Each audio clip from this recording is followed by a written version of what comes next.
Sécurité territoriale, le Tchad et la Centrafrique dans une mission conjointe pour mettre fin au banditisme transfrontalier. C'est précisément dans la Grande Sido que les bataillons sont installés. En football, le tournoi Challenge pour la refondation du football féminin débute officiellement demain, 28 janvier, au stade de Paris-Congo. Le tournoi opposera 10 équipes.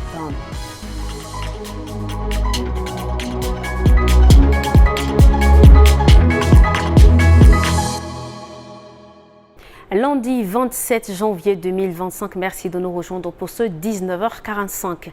C'est un défi commun que le Tchad et la République centrafricaine ont décidé de relever ensemble, mettre fin à l'insécurité dans les zones transfrontalières. À Sido, une localité stratégique régulièrement confrontée aux actes de banditisme. L'impact de cette insécurité se fait ressentir jusque dans l'économie des communautés. Face à cette situation, les deux pays unissent leurs forces et déploient une stratégie conjointe pour amener désormais la paix et la sécurité dans ces zones dites sensibles. Farel Brian Dokula et Rasomok Jumleila. Le point culminant de cette rencontre est la volonté de mettre fin au banditisme et au crime organisé dans les zones transfrontalières entre le Tchad et la République centrafricaine au Grand Sido. Une localité située entre les deux pays est régulièrement en proie au phénomène des coupeurs de route. Une insécurité persistante qui impacte non seulement la sécurité des populations, mais également l'économie des communautés locales. Pour briser cette chaîne infernale, les autorités tchadiennes et centrafricaines mettent en œuvre une vision commune et ambitieuse. Regardez le problème de cette frontière entre la RCA et le Tchad, longue de plus de 1200 km, où s'est installé un bordel. Mettez-moi une force le long de cette frontière, allant de Baïbokoum à Haraz, allant de Baïbokoum à Haraz. Cette collaboration repose sur un partenariat solide entre les forces armées et les citoyens visant à traquer les groupes criminels opérant dans ces zones sensibles. C'est vous qui allez faire de sorte que la mission de ces hommes de tenue puisse réussir.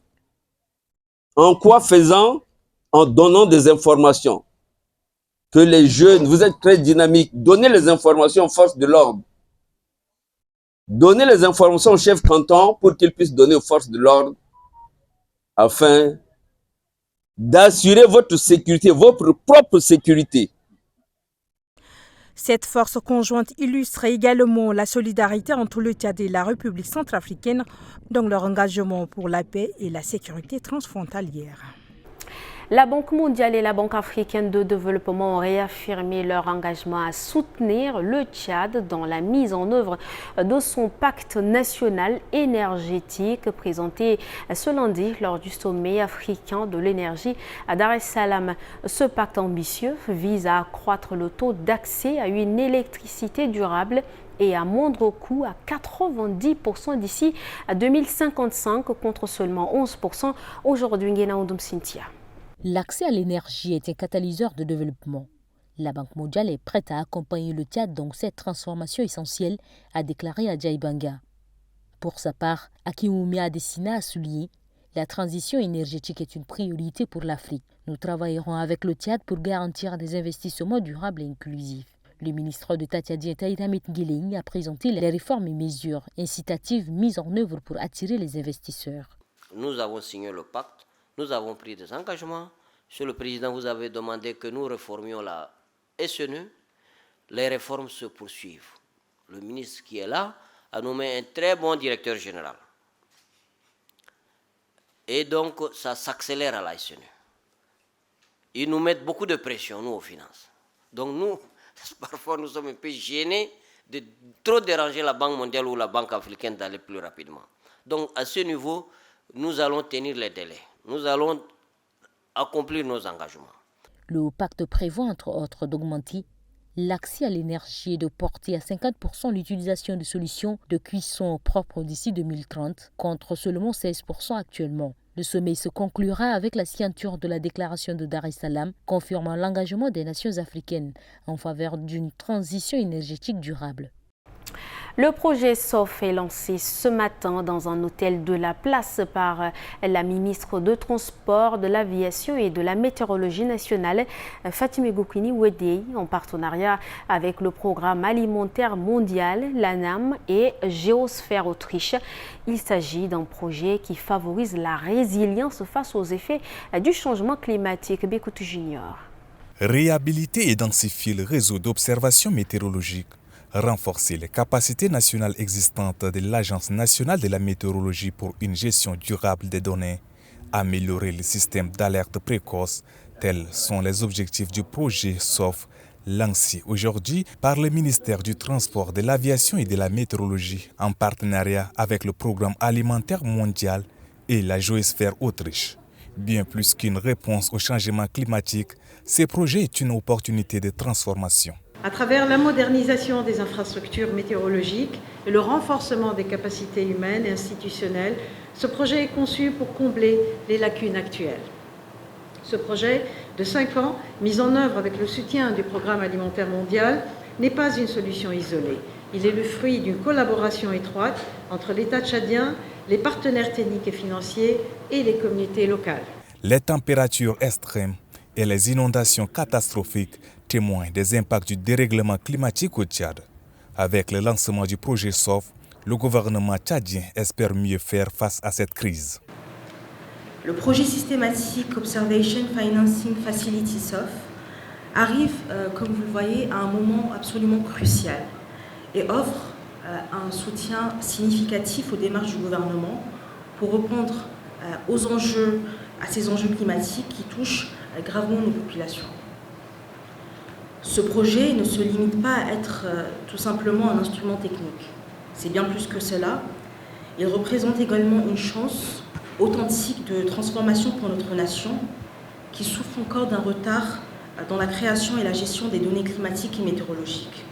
La mise en œuvre du projet SOF constitue un levier essentiel pour bâtir un avenir résilient et durable, tout en luttant efficacement contre les effets du changement climatique. Dans le cadre de son cycle de séminaires de recherche, le Centre de recherche Action Bucofor a organisé ce lundi une conférence débat sur le thème « Les enjeux de l'exploitation minière artisanale au Sahel et ses implications socio-politiques ». Les travaux de recherche de Mme Chevrillon-Guibert ont été présentés lors de cette rencontre à laquelle ont également participé Emmanuel Rogardi. Le secteur de l'exploitation minière artisanale dans la région sahélienne attire de plus en plus de jeunes et joue un rôle crucial dans le développement économique des pays concernés. Toutefois, il est confronté à de nombreux défis, notamment l'insécurité, la pollution et d'autres problématiques structurelles. Pour le cas spécifique du Tchad, la conférencière a identifié plusieurs défis majeurs: l'absence d'une industrie aurifère structurée, les obstacles administratifs et la fluctuation des prix sur le marché. Elle a également proposé des pistes de solutions visant à faciliter le développement du secteur afin qu'il profite aux acteurs impliqués. Formaliser ce type d'activité, c'est pas si simple. Et du coup, il faut essayer de trouver un intérêt pour les populations qui l'utilisent, qui travaillent, à rentrer justement dans cette légalisation de l'activité, peut-être en proposant des services, peut-être en reportant plus sur le collectif toutes les responsabilités en termes de pollution et de risques pris, plutôt qu'en posant ça de façon très individuelle en termes de responsabilité. C'est ça que j'essayais aussi de discuter. Lors de cette conférence, le Centre de recherche Action Bucofor et son personnel ont bénéficié de la présentation des modèles d'industrialisation adoptés par certains pays sahéliens exploitant des ressources minières. Ces échanges visent à renforcer leur expertise et leur capacité pour proposer des solutions durables aux défis du secteur minier. Le récit d'Mbaïla Emmanuel rendu par Abiba Anguini, élection sénatoriale, le Conseil constitutionnel informe les éventuels requérants sur le délai de recours coopération Tchad-Italie vers une modernisation du système de santé. Enfin, rencontre entre le vice-président de l'ECOSOCOC de l'Union africaine et le ministre d'État, ministre des Affaires étrangères. Le développement de ces points dans l'actualité en bref avec Assom Rjmleila. Dans l'actualité en bref, ce lundi, dans un communiqué, le Conseil constitutionnel informe les éventuels requérants que le délai de recours de 5 jours prévu par le Code électoral court du 26 au 30 janvier. Suite à la publication de la liste provisoire des candidats aux élections sénatoriales du 25 février, le Conseil constitutionnel rappelle que les requêtes devront être déposées auprès de son greffe au plus tard le 30 janvier. Le ministre de la Santé publique, Dr Abdelmadjid Abderrahim, a reçu ce 27 janvier une délégation de l'Agence italienne pour la coopération au développement dirigée par Fabio Minti, responsable pour le Niger, le Cameroun et le Tchad. Les discussions ont principalement porté sur le prochain sommet Italie-Afrique et les priorités du ministère de la Santé.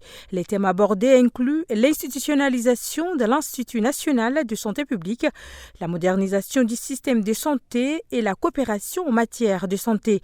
La nécessité de renforcer les dispositifs pour une large couverture sanitaire au profit des populations des zones reculées n'est pas perdue de vue.